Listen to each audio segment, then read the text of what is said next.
আয়েশার পরিচয় নিশ্চিত হওয়া যায়। আয়েশাকে গ্রেফতার করার জন্য পুলিশ প্রথমে হেমায়েতপুর তার মায়ের বাসায় অভিযান পরিচালনা করে। তার মা জানান তারা রাত্রে বাসায় ছিল কিন্তু সকালবেলা বের হয়ে গেছে। আয়েশার মাকে নিয়ে পুলিশ রাব্বির মায়ের বাসাও যায়, কিন্তু সেখানেও তাদের পাওয়া যায়নি। তারা পুলিশকে জানায় আয়েশা ও রাব্বি বরিশালে গিয়ে থাকতে পারে। এক পর্যায়ে তাদের নিকট প্রাপ্ত তথ্য প্রযুক্তির সহায়তায় পটুয়াখালীর গুলকি থানাধীন প্রত্যন্ত নলুয়া এলাকায় অভিযান পরিচালনা করে পুলিশ, কিন্তু সেখানেও তাদের পাওয়া যায়নি।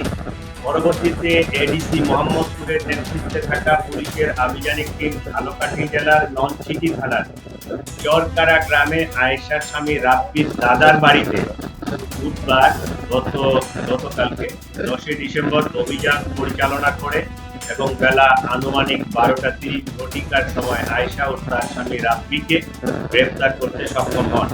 এ সময় তাদের কক্ষ তল্লাশি করে গৃহকর্মী আয়েশা কর্তৃক জোড়াইপুরে একটি ল্যাপটপ উদ্ধার করা হয়। প্রাথমিক জিজ্ঞাসাবাদে আয়েশা ঘটনার সাথে জড়িত থাকার বিষয়টি স্বীকার করেছে। একইভাবে জানা যায় গৃহকর্মে নিয়োজিত থেকে চুরি করার অভ্যাস পূর্ব থেকেই তার ছিল। চাঞ্চল্যকর এই জোড়া খুনের কারণ অনুসন্ধানে আয়েশা বলে, কাজে আসার দ্বিতীয় দিনে সে বাসা থেকে 2000 টাকা চুরি করে। এ নিয়ে গৃহকর্ত্রী আয়েশাকে প্রশ্ন করলে তার হাতে গৃহকর্ত্রীর নিবন্ধন দেওয়া হয়। লাইলা আফরোজ আয়েশাকে পুলিশে দেওয়ার ভয় দেখান।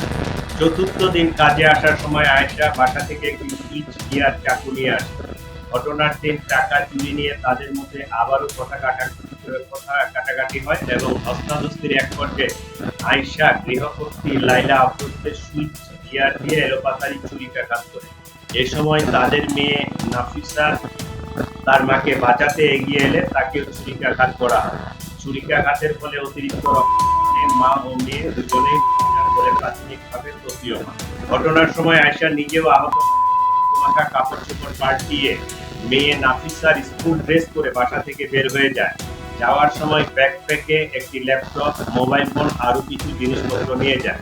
বাসা থেকে বের হয়েছে সৌরাষ্ট্রী মেডিকেলের ভিতরে গিয়ে পুনরায় কাপড় পাল্টিয়ে তার নিজের কাপড় পরিধান করে সে সাভারের উদ্দেশ্যে রওনা হয়।